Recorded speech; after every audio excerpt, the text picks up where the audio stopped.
I knew something was wrong the moment I saw the sheet cake.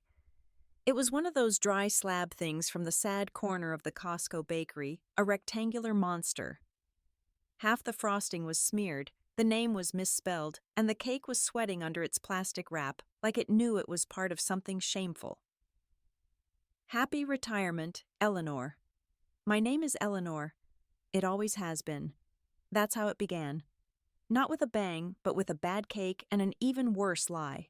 Richard Sterling, slick as a broken restroom doorknob, and full of even nastier things, waited until everyone was crammed into the break room with paper plates in hand before he launched his ambush. He tapped a coffee mug like we were at some damn wedding toast. I just want to say, he began, faking a choke in his voice, that Eleanor has been an integral part of Innovatech Solutions, but we are growing. And sometimes growth means transition. That's when Chase swaggered in. Bleached teeth, pants too tight, and the situational awareness of a mop. Richard slapped him on the back and beamed. This is a family business now. The air in the room went dead. You could feel it, a cold front of disbelief rippling through the cubicles. Eleanor blinked once slowly, like her brain was rebooting from a system error. I'm sorry, she said, her voice flat. What is my precise role in this growth? Richard smirked in a way only a man who thinks nepotism is a personality trait can. Advisory capacity, he said. Legacy knowledge. You'll be a beacon for Chase as he pilots the ship. Translation, a closet full of dusty responsibilities and no keycard to the door. And then, dear God. Chase looked at her and said, Thanks, ma'am. Eager to learn your wisdom. And then he held out his fist for a bump. They gave her a plaque. Plastic. Misspelled again. 10 years of dedicated serfs. As if she'd spent a decade clearing drains instead of building their entire compliance infrastructure from the ground up. Then they handed her a brown envelope and a pink sticky note with an HR email address scrawled on it. No speech, no watch, no thanks. 30 minutes to clear her desk before Chase started optimizing workflow. She walked back to her office, and saw that her nameplate was gone. Her computer had been remotely logged out. Her internal chat access was disabled, her calendar wiped clean as if she had never existed, a ghost deleted by the very system she built. But here's the thing, no one tells you about the people who run the quiet corners of a company. They don't throw tantrums. They don't cry in the parking lot. And they sure as hell don't go quietly. They remember every file path, every clause, every contract version ID. Richard never bothered to read. Eleanor sat down at her personal laptop, fired up her external hard drive, the one IT never knew about, and opened a folder named Contingency. Chase spent that afternoon filming an office tour for his TikTok, calling it Day One, as a strategic operational visionary Haj director, Haber CEO in training. Meanwhile, Eleanor was quietly loading a folder called Legacy Files onto a fresh USB stick. No rush. Let the boy have his 15 minutes of fluorescent glory. He had no idea he'd just stepped into a minefield named Clause 9 Key Person Attestation. She left without a word. No hugs, no, we'll miss yous. Just the soft click of her sensible heels, and the quiet hum of a woman who knows the real signatures still bear her name. Richard, he thought he'd cleaned house. What he'd actually done was toss a lit match into a gas main.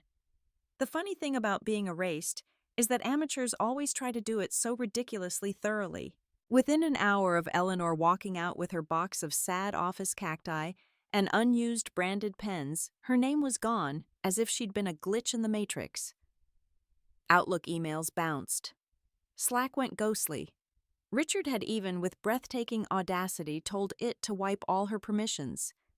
No forwarding access, like severing a limb and assuming it won't bleed.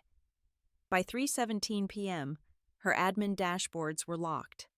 The master compliance folder, the one she'd built, curated and updated through 7 CFOs and 3 platforms, showed no contributors, as if by magic. Richard told legal, get her name off everything, especially anything client-facing. They nodded like good little yes-men, not knowing they'd just enabled a digital murder. The body was gone, but the fingerprints were everywhere. But Eleanor didn't panic. Eleanor had processes. See when you've spent 10 years watching executives talk themselves into SEC subpoenas and IRS audits because they think fine print is for nerds, you learn to keep a copy. Or 10. Her home NAS drive, a dusty black box in the coat closet behind a broken Dyson, whirred to life like an old warhorse. One click, and there it was. Every merger agreement, every addendum, every redlined contract version she'd ever touched, all dated, all time-stamped, all backed up weekly. And there was one particular folder sitting there like a loaded gun, attestation override clause, V12, final for real doc X. The kind of name you only give a file when you've revised it more times than your mortgage paperwork. It was from a deal 4 years ago, a cross-border acquisition that had nearly collapsed because some genius tried to validate a data room with PDFs from a fax machine. That's when she wrote the clause. That's when legal approved it. And that's when it became part of the standard contract template tucked away quietly in her own template library. Clause 9. Buried boring and utterly invisible to the kind of people who skim contracts like Yelp reviews. A clause that required all data integrity certifications for deals over $250 million to be personally attested by her or an individual expressly designated by her in writing. Not a department, not a title. Her. Richard didn't know about it. Chase sure as hell didn't. But Eleanor did.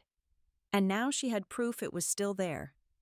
She opened a fresh page in her notebook, leather-bound, monogrammed a gift from a vendor Richard once said looked too masculine for HR. At the top of the page, she wrote, one-word timeline. Underneath timeline, she started listing names. Not lawyers or executives, but the people Richard Sterling never saw.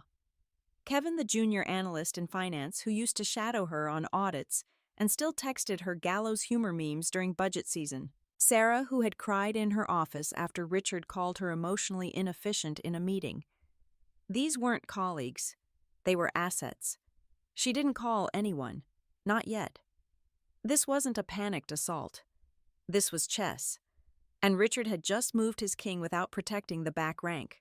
On LinkedIn, Richard posted a photo of Chase in front of the company logo with the caption, "The future is here.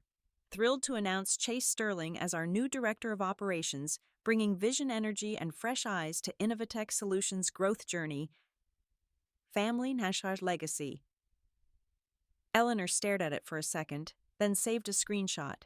Fresh eyes, she snorted. Fresh eyes don't mean a damn thing if they can't read the bottom of a clause. Chase started his job by running face first into a brick wall of his own incompetence. Within 2 weeks of Eleanor's departure, he was fumbling due diligence prep like it was a high school group project and he'd forgotten to do his part. The buyer's team had requested full financials by end of day Monday. Chase uploaded half-finished spreadsheets on Wednesday and blamed VPN lag. When they asked for audit trails, he sent PDFs of screenshots. Screenshots. He couldn't tell a clean ledger from a Chick-fil-A receipt. But damn, the kid had confidence. The loud, echoing, performative kind.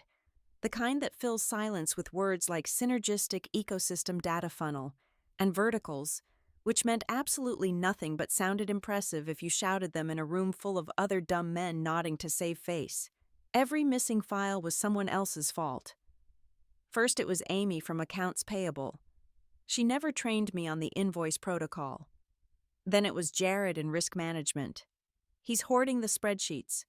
Once he even blamed the photocopier, not the user, the machine itself. "This HP just warps my tables," he muttered on a Zoom call, holding up a blurry printout like it had personally betrayed him. Meanwhile, Richard kept up the public charade. Every time someone raised a concern, he'd plaster on a grin and boom, give the kid a chance. Learning curve, people. But behind closed doors, the veneer was cracking. On a late strategy call one night, someone forgot to mute their mic while Richard was venting in his office. The entire call heard, "If he messes up the margin report one more time, I will wrap this binder around his empty skull." Chase didn't hear it, but the intern taking minutes did. She sent Eleanor a text that night. "You would have loved this meltdown today. P.S. Chase called the EBITDA report an emotional chart." Eleanor didn't respond. She just smiled, and then she opened her clause template again. There it was crafted with the precision she'd honed in the crucible of a failed deal where she'd had to personally babysit two CFOs and a vomiting lawyer through a 72-hour compliance lockdown. Back then, Richard had begged her to create a clause that removed ambiguity, and she had. She'd built the attestation addendum with one goal in mind: never let amateurs touch high-value data again. And then she found out Chase had used it. The news didn't come from a panicked phone call or a leaked email. It came quietly, as most important information does, through an encrypted message from a former colleague in compliance. Maria, a woman who owed Eleanor big time after Eleanor saved her from a bogus layoff rumor started by another executive. The message popped up on Eleanor's phone screen. Simple and terrifying: FYI, the boy wonder used your addendum. Copy-paste job. Didn't even open the version history. Just dropped it in and changed the name. Eleanor's hand paused, teacup halfway to her mouth. She typed back, her heartbeat deliberately steady. Are you sure Maria? 3 dots appeared, vanished, then appeared again. Finally, the reply came. 100%.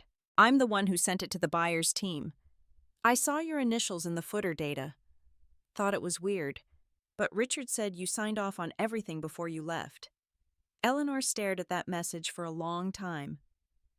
Richard said you signed off on everything. The lie so brazen, so sloppy. He hadn't even bothered to craft a more sophisticated cover story. Then she clicked open her own copy. Footer check. Last modified by E. Vance. Date 2 years ago. Embedded clause. Data certifications valued at or above $250,000 USD must be personally signed off on by E. Vance or her expressly designated written representative. There was no representative, and she sure as hell hadn't signed anything. She didn't feel anger, not anymore. She felt something colder, precise, like the moment a surgeon picks up a scalpel. The wound wasn't hers to feel anymore.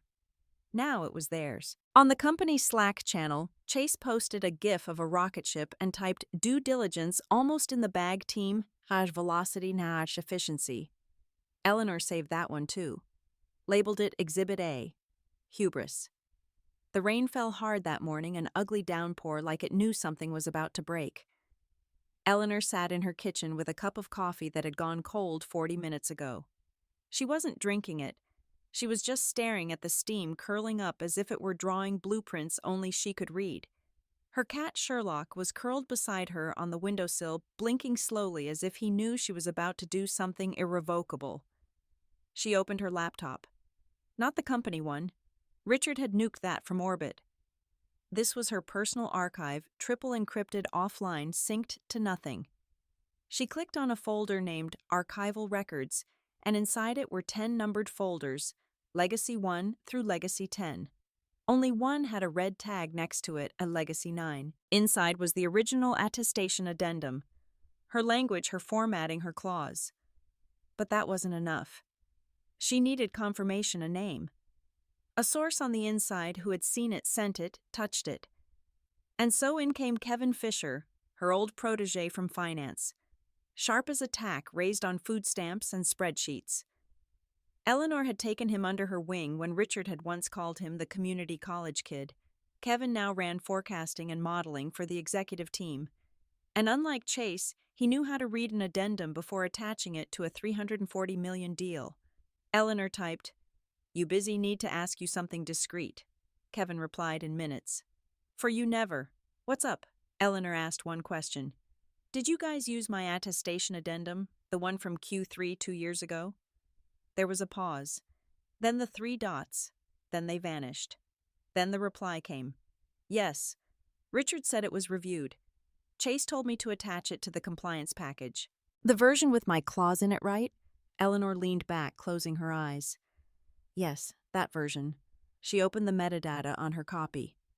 The version history confirmed everything. The embedded clause. All financial data validations attached herein are contingent on the attestation of E. Vance or her designated successor in writing. Attestation is mandatory for transactions valued at or exceeding 250 MAOAs. USD. Not a boilerplate clause, not a departmental sign-off. Her name, her authority, and no one had ever replaced it. No memo, no letter of delegation, no board approval to override.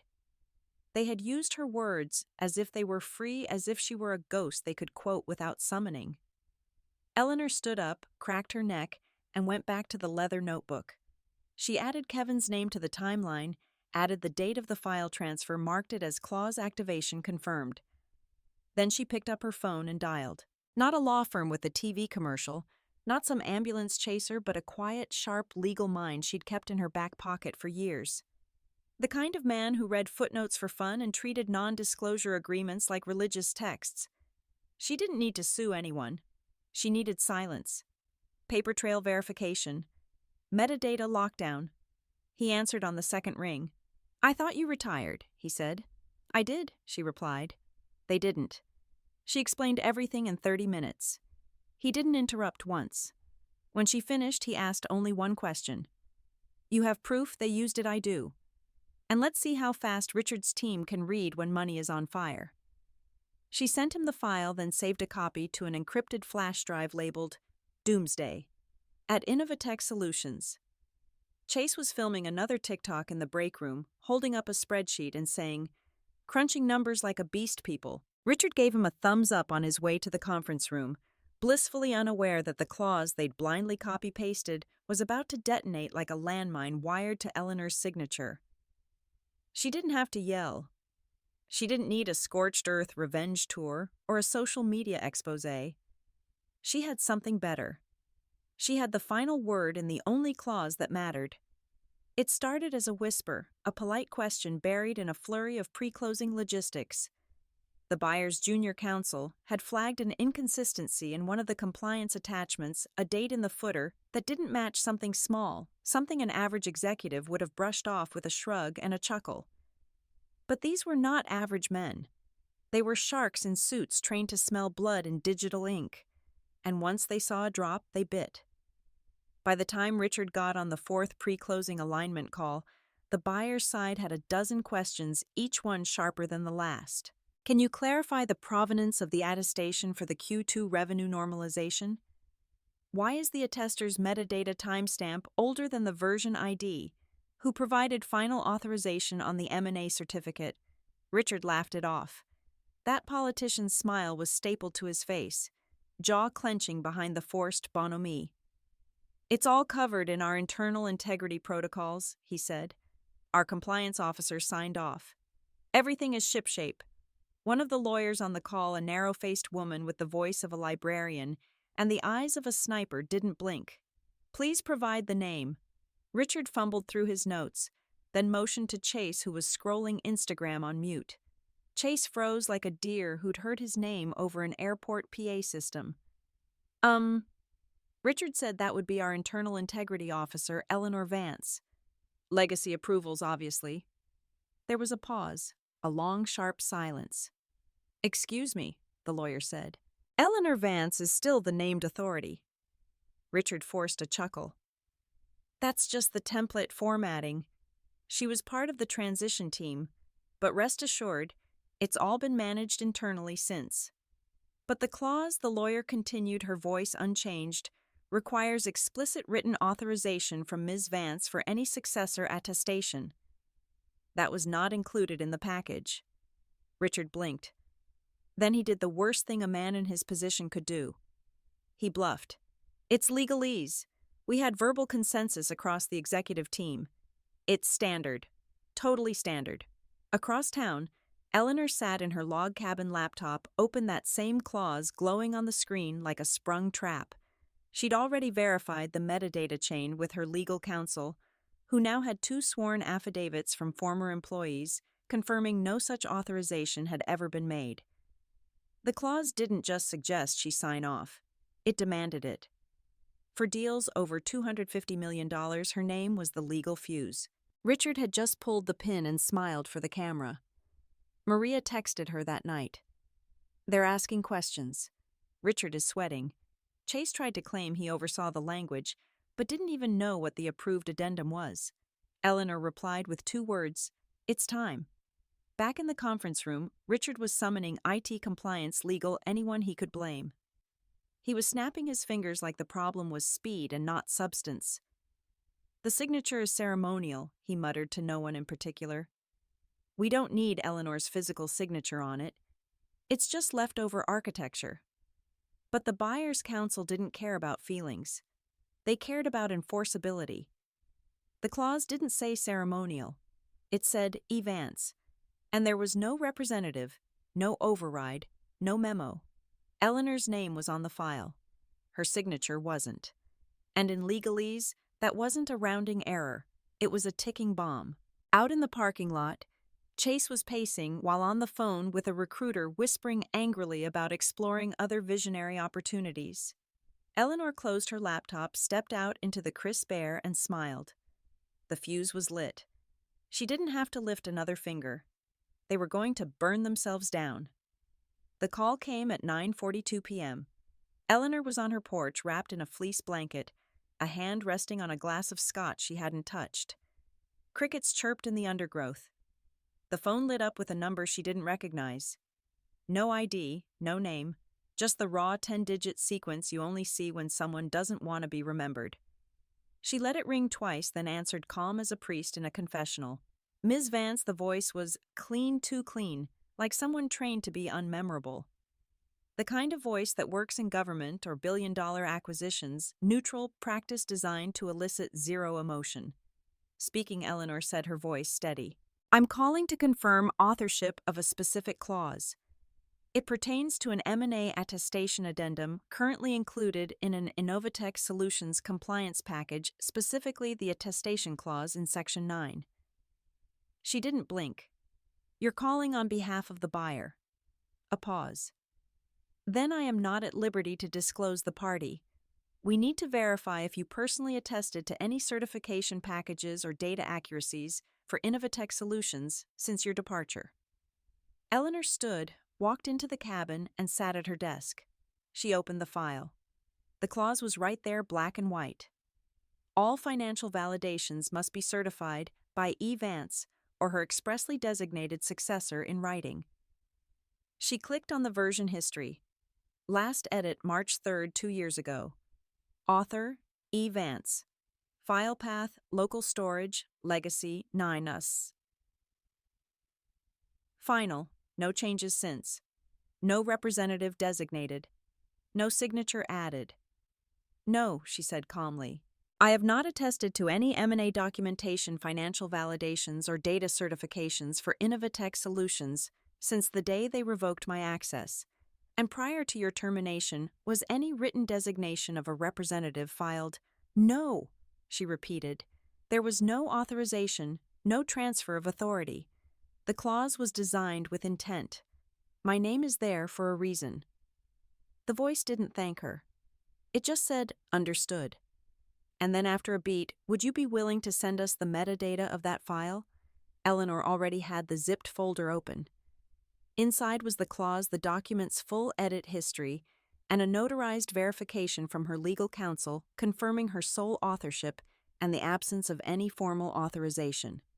Clean, pristine. "I'll have it sent within the hour," she said. The voice paused again, then softened. "Thank you, Ms. Vance. We appreciate your precision." The line went dead. She didn't smile. She didn't have to. Instead, she composed a new email with the subject line, "Reclause Verification. Section 9, Attestation Authority.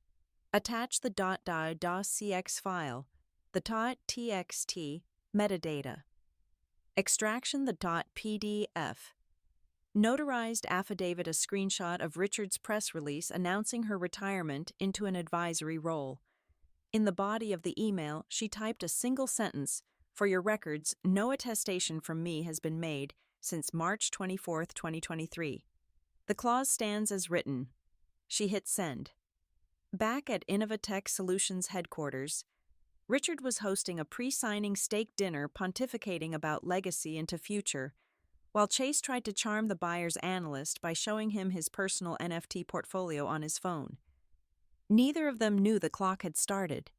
Neither of them realized that as of 10:03 p.m., The buyer's legal team had locked the deal package for review, and the only signature they needed was in a log cabin in Vermont, sipping scotch, watching a fire crackle, not moving an inch.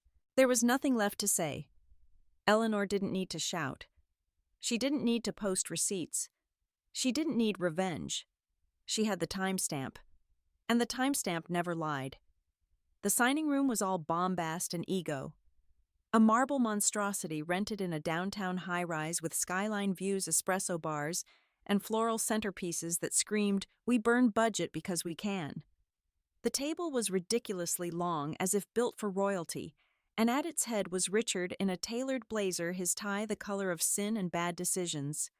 Chase stood beside him, bouncing on his heels like a golden retriever who'd just discovered mirrors work. Champagne bottles sweated in silver buckets. Glasses clinked. The buyer's team, sleek and composed, entered with leather briefcases and smiles that didn't quite reach their eyes. It was all staged. Everyone was performing. You could smell the money in the room. Chase took it all in like it was his own coronation. This he grinned. Slapping the buyer's junior associate on the back is what efficiency looks like. We streamlined everything. Compliance data sign-offs, boom, done. I even personally optimized the addendum package. The associate blinked. You optimized what Chase winked like he was sharing a state secret. The attestation document. Use the legacy formatting. The real deal airtight. No need to reinvent the wheel. Right across the table, the buyer's lead counsel, an older man with an expensive watch and a face that belonged in a morgue, opened the final contract package. He flipped past the commemorative photos, ignored the welcome letter, and landed on the addendum package with the easy grace of a man who'd done this dance 1,000 times. His pen hovered over the signature line, then paused. He flipped back a page, then forward. His face didn't change, but something in his posture did a small hitch like a mechanic hearing the first tick of a bad engine. He said softly. No one heard him. Richard was busy raising a glass. To legacy and leadership, he beamed, nodding to Chase. To family, keeping the mission alive. The lawyer flipped another page. Chase leaned in to the associate and whispered, "He's just being thorough. You know lawyers." But the flipping didn't stop. The lawyer put the pen down, deliberately, like it was heavier than it should be. He cleared his throat. "Can someone confirm," he said, his voice cutting, "who executed the M&A attestation addendum included in this package?" Richard looked up mid-toast, blinking. "Sorry. Say again." The lawyer didn't look at him. He tapped the clause. "This addendum, specifically Section 9, references an attestation requirement.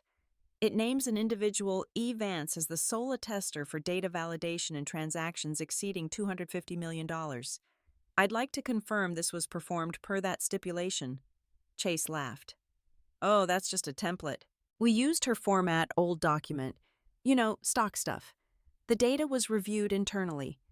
The buyer's counsel turned his eyes on Chase with a look that could wither trees and end careers. With respect, he said, "This is not a template. This clause creates a legal liability if improperly attested. And it doesn't say role or department.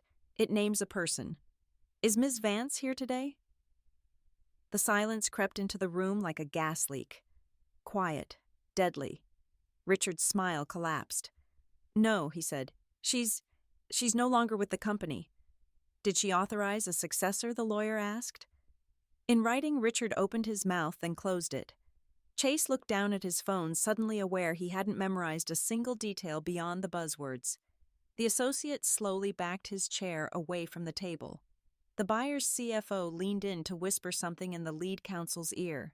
Two others on the buyer's side began quietly rummaging through their own packages, flipping to the addendums as if they'd rehearsed this. Chase tried to laugh again, a weak, breathless sound that died in his throat. "It's fine," he said, his voice trembling. We're just being extra careful, right?" The lawyer didn't answer. He just closed the folder, placed both hands on the cover, and said nothing. The collapse had begun. But the fall was still to come. The room didn't explode. It dissolved. 1 minute it was full of laughter, shiny shoes, and carefully curated synergy.